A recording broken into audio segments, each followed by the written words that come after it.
It's called Payne. It's your man. We're here with Hollywood and Friends on the Hampton Blue Network.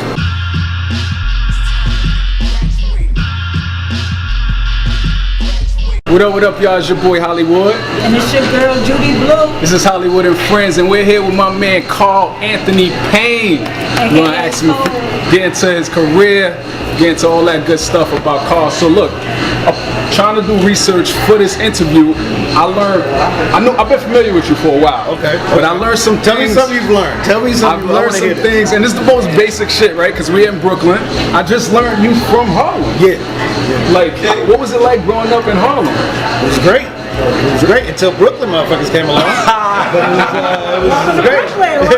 Welcome to Brooklyn, right? No, just kidding. I knew you from like shows like Martin, Cosby Show, right? But I didn't know the catalog was as extensive as it is. Beyond acting, even producing. Like, I'm scrolling through this shit like, my man's been working. Like, so my question to you is, how do you sustain a career in such a like here today, gone tomorrow type of industry? I think it goes back to my upbringing in Harlem, really, or just being from New York in general. You know what I'm saying? Like, we've always been I believe New Yorkers grow up a certain kind of way. We've always been super independent and little grinders, little hustlers. And I don't mean hustle in a bad way. You know what I'm saying? I'm just talking about like in terms of work ethic, right? In terms of, you know, your mom's was having you doing stuff at a young age, so you had to realize, yo, I got to do this to get this reward. I got to do this to, you know, I got to do my chores. I got to do this. So just in general, like I was taking the trains at like 8 by myself, you know, like so, and that was you know, like going to school downtown or going to classes, you know, dance class and all of that. So you just learn to be very independent on your own, and then you go other places and you see that people don't have that same kind of work ethic and that same kind of grind. And you're right, so you got to watch it, right? So just like anything else, you watch, even so I'm gonna compare it to the drug industry, right? When one drug was selling, and the new drug came along, just like anything else. And when I say drug, I'm gonna say drug in relation to anything. Social media, music, person could be the new drug. And people jump on that new drug. If you don't figure out a way to sell that too, well, then, you know, if that's your industry, if that's your goal, is to play chess and not checkers, is to run the marathon and stay in the game for a while, then you gotta figure out how to reinvent. You gotta wear different hats. You gotta be able to know everything there is to know about that industry, so that you will never get put out of it in a way that you don't, you know what I'm saying? You gotta insert yourself in such a way. So if you're just an actor, and I don't want to say just an actor, that sounds bad. If you just have one skill set, then you're limiting yourself with regards to the industry that you're trying to be in. That's that. So you got to be able to, you know, flip it, because, you know, again, the new drug tomorrow might be whoever or whatever, you know, and you don't fit that mold.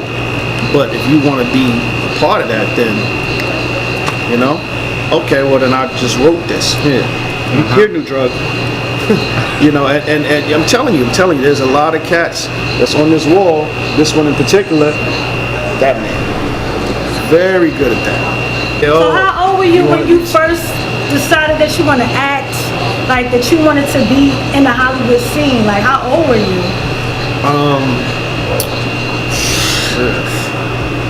Like, it was that long. Like, I think, well, for me, growing up in New York, Broadway was the biggest thing that I wanted to do. Okay. I didn't think that I would make it to Broadway, let alone surpass Broadway. So I was about, I'd probably say I was about 10.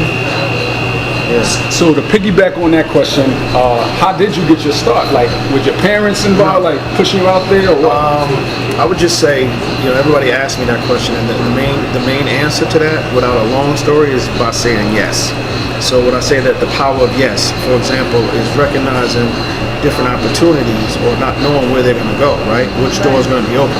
So there was a dance troupe that came to my school, and asked if anybody wanted to come up on stage and kind of mimic or participate with what they were doing. And I said, when I got asked, I was like, yeah, sure. I didn't say no. I said yes. So, and part of it was I was probably trying to impress a girl or something, but I did. Isn't that always the case? I did that, right? And then they offered me a dance scholarship. I said yes. Happened to be, a very prestigious dance school here in the city. Same thing when I was taking, there was a storytelling contest that happened in my class at my school, and we had to get up and do it for a grade, but I did it so well, they were like, we want to enter you into the citywide storytelling contest where you would represent our school and maybe go on to represent the state and the city and so on and so on. But I was like, okay. I said yes. So each time I said yes, it was different opportunities that presented themselves to me. Also, I didn't know that I was preparing myself for things that would be presented to me later. Right. So that's really how I got started in all of this. So, and a friend of mine was in a theater group called the First All Children's Theater, which was a repertory off-Broadway company back in the day. I was just hanging out with her. She went there and she was like, oh, they having auditions today. You should try out. I was like, okay. Yes. Right. Yes. So you understand what I'm saying? And then that led to me learning and honing craft and skill and doing off-Broadway plays to working with Broadway actors. So I was getting closer and closer to my dream and didn't even realize it. Then we did the Macy's Day Parade, and then I was like, I saw myself on TV like, yo, I'm on TV. I like that. That's the bug, right? I like that. You know what I mean? So everything kind of fed into it and led to one. So then I was like, okay, well, what I got to do to be good at this too? Not just be on something, but I want to be like these guys I see winning Oscars and all of that. And then I took it upon myself to go that route. Oh, I got to go to school. Okay, where's the school? Which school? Performing Arts. That's the #1 school, which is now LaGuardia. Okay, cool. I got to get into that school. I got to get into that school because I want to be the best at it. So we know you as Cockroach on the Cosby Show, and we know you as Cole Brown, your most famous, and the prostitute on the game. Ha! I was that. Saying I was just a working man. What was your most favorite role that you played? Ooh. I definitely want to say Cole. Cole is definitely one of my favorites. I had a lot of fun doing that. But I had a lot of fun doing a lot of recent stuff too. I just did this remake of, there's a movie called Pride and Prejudice. And it came out on Amazon like 2 months ago. Was it Netflix or Amazon? I'm not sure. But it's called Pride and Prejudice Atlanta. I had fun doing that because I like roles where I get to play and do things different than what most people are used to seeing me do. So I've had a lot of fun doing it. And I did some show called Step Up. It's a series. It's on YouTube Red. So, just playing different roles. I played a recovering crackhead on that show, and then on Pride and Prejudice, I played like a really creepy dude. So I just had fun doing it. Yeah. So, we're not gonna dwell on Martin, but I got one particular question because that is one show that we love. You can watch to this day. To this day. Nah, but how much of input, how much of it was improv? Where you was just able to say what you wanted to say. A lot of it. A lot of it. Yeah. We had a lot of fun. They wrote, the script, and then we would do the lines, but a lot of the times that they had to learn how we would say certain things. Right. And I don't say we as in black people, just we as characters, but yeah, we as a culture, definitely we as a culture. And so while we were rehearsing, it would naturally happen where we would say it a certain way, and then they would put it in the script again. Okay. But Martin didn't stick to the script a lot of the times anyway, so he would go off. I mean, a lot of shows, trust me, there's so many, you could see us all laughing because it was like, this is not a part of what we're supposed to be doing right now. And you got to know how to be on it, you know what I'm saying? You had to know how to roll with that. And the fact that he and the producers allowed us to have fun like that, I think is really what made people connect to the show. Because again, they didn't put us in a box to where you were like, okay, I can relate to that. Yeah, so a lot. Being a comedian, what is your thoughts on this new wave of comedians? Now everyone's on Instagram, becoming popular, famous, going viral is the new wave. Like, See my PR person right now going. what are your thoughts on How do I feel about social media? how you feel about social media? Social media comedians? Social media comedians. Sip to that.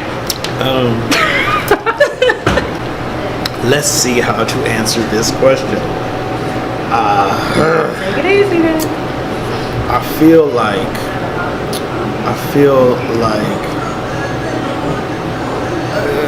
it's okay. So Yeah. Help. Say something. You say the politically correct. We'll translate for you. No, I don't care about being politically No, go ahead. correct at all. Like that's the last thing. I feel like there are a lot of funny people out here in the world, Right. right? The use of social media as a platform, I understand it. I get it. I do feel like, though, some of the people that are becoming, or that are whatever they are, whatever you want to call it, right,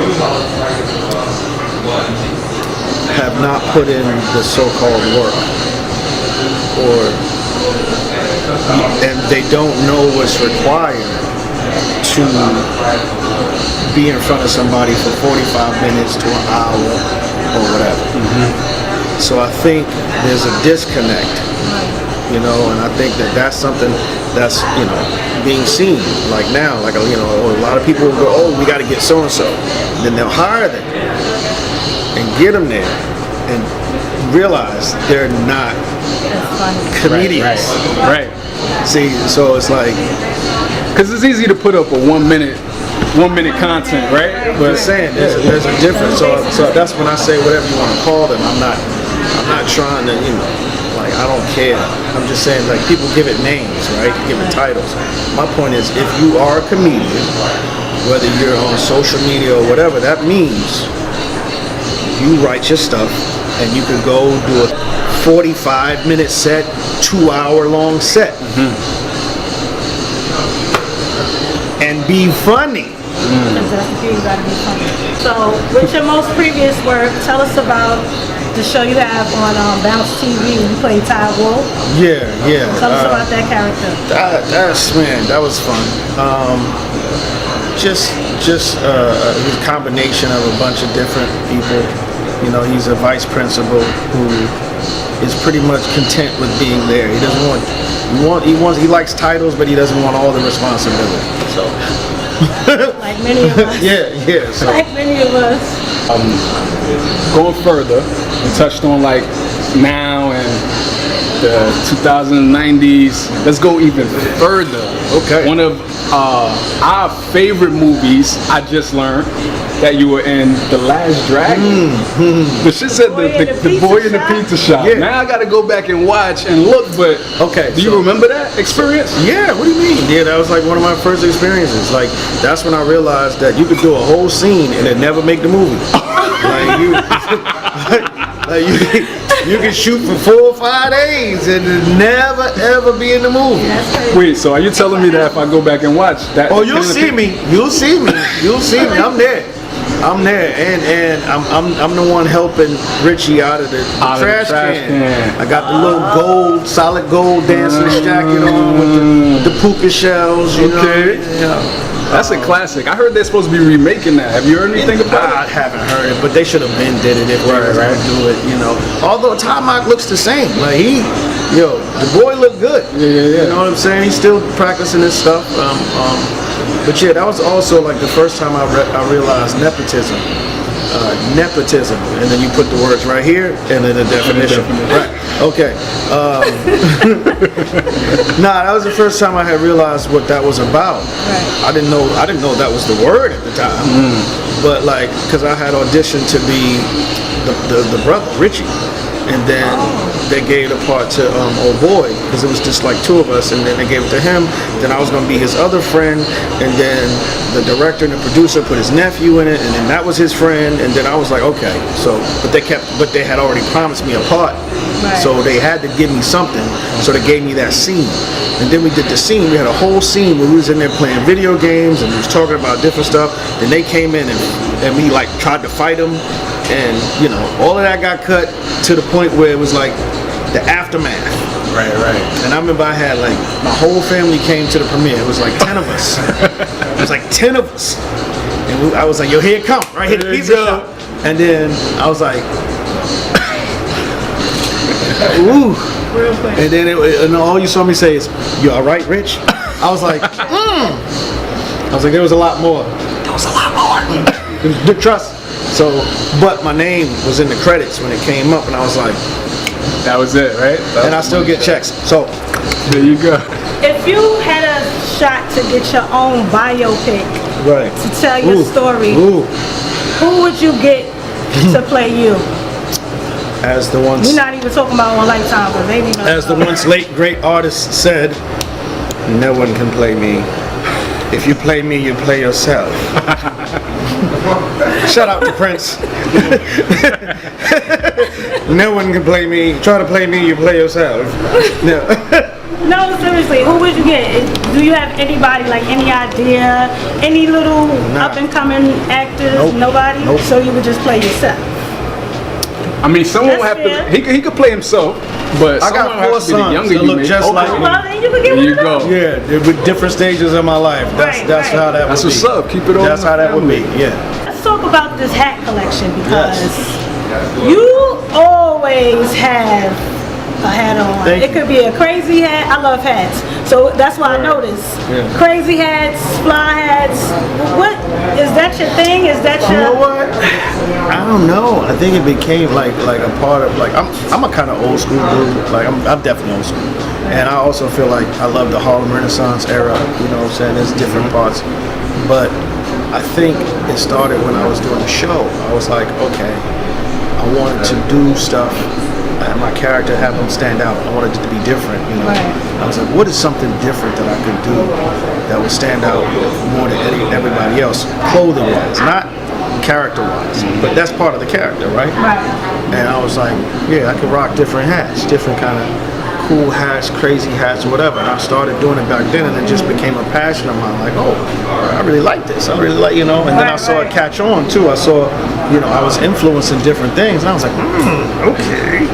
But I just think that, you know, it's like shoes. You can have a great outfit on. There's certain accessories that will make the whole outfit. Facts. Period. Like, you peep my old joint right now, right? Like, you know what I'm saying? We got the airs, you know, we got this regular camo shorts, regular t-shirt, not a regular jean jacket, Right. and it would have been cool. But hello, olive, How many hats? olive Oh. mixed with taupe, matching the same colors as the camo. Any plans on hat collection? It's Absolutely, kinda like- absolutely. I definitely think I do. I got a hat collection coming. I can't. I've been playing around with the names. Okay. I've been playing around with the names of the actual, not necessarily the line, but the collection. Right. You know, and then each line will have its own. No, should I say the line, but each collection will have its own situation.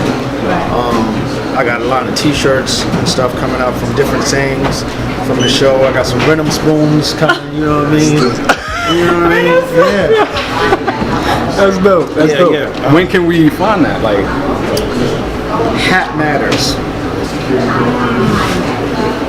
You know, like that matters, or yeah, hat matters. Did you just think of that? Yeah, yeah. 'Cause you See, heard it here like I first. said, I'm coming You heard it here up with different ones. You know what I'm saying? Right. Okay. Yeah. that's good. Any advice for? Cold caps. Yeah, you dig what I'm saying? That's a cold cap right there. Okay, so you see what I'm saying? This is just I gotta. The possibilities are endless. Okay. Let me ask you a question before.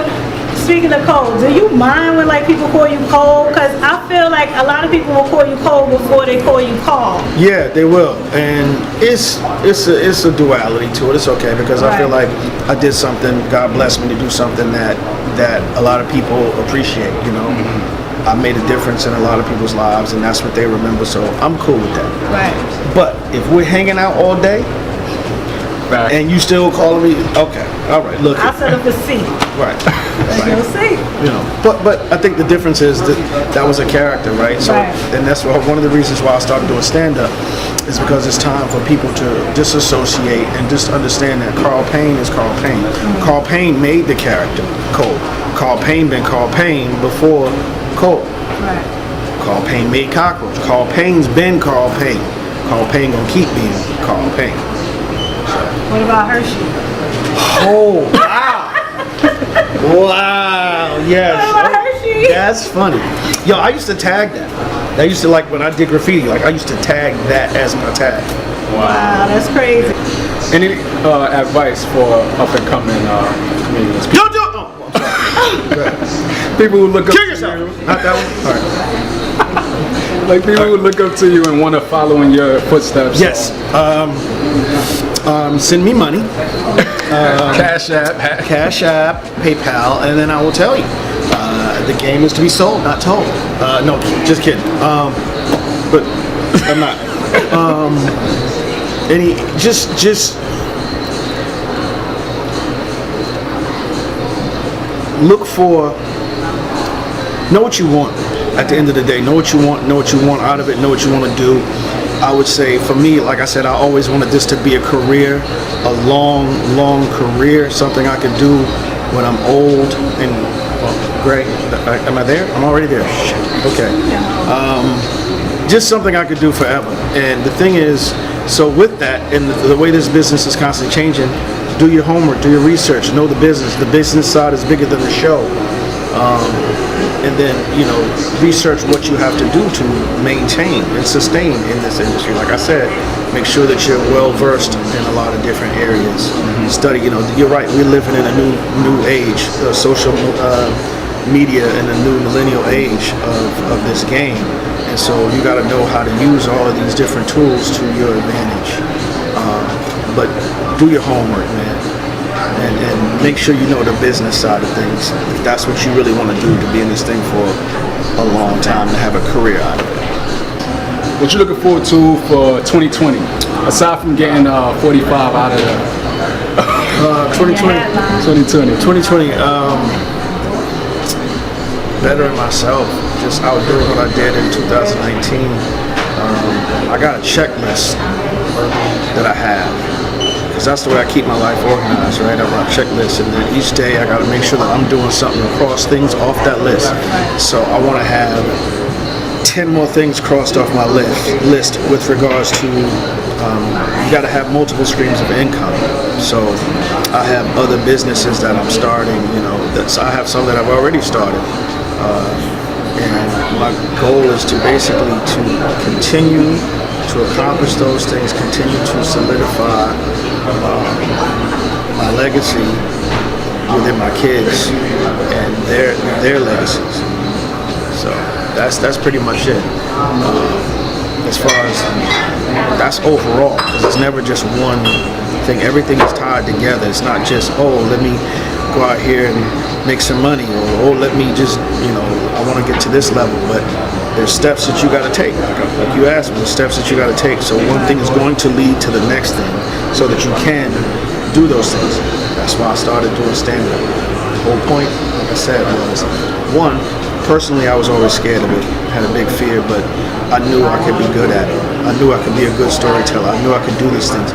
But I also know that this road, that journey that I'm on is leading somewhere. Yeah. Netflix special, Hulu special, that's going to lead to the other things that I need to accomplish. And it's also already opening up all these other doors. But it also puts me in a different light. If I wanted to be seen in a different light, then I got to do something different. If I want to accomplish something different, that you got to do something different. So last thing before we let you get up out of here. First off, fast shouts to Brooklyn Estates, Brooklyn Comedy Zone, call Payne and Friends. That's the reason you're in town. So be sure to look out for more comedy shows from my man's right here. We got a huge show coming up in DC. Yeah, me, Cedric the Entertainer. Oh, nice. Keisha Cole, Constitution Hall, DC, October 12th. Crazy. That's where Eddie Murphy shot his special. So you know I'm gonna be loving touching that stage. I ain't gonna tell you. Ooh, I just thought of it. Ooh, I can't even put it this way. I'm coming. I'm ode to Eddie Murphy. I'm gonna put on a whole leather outfit. I don't care. I'm gonna tell you, but it's gonna be a little princess too. Alright, look. Just cuz. Just cuz. It's just listen. You see what he had on? Eddie had on boots. He had on heels? They had heels on the boots. So how many inches you about to wear? Listen, I'm gonna put my Tom Cruise heels on in that mug. You crazy? Where can people get tickets for that? It's on. Where's it at? Where's the tickets at right now for the Constitution Hall show? It's on Ticketmaster. It's on Ticketmaster right there. Yeah. That's it. We out, y'all. We out.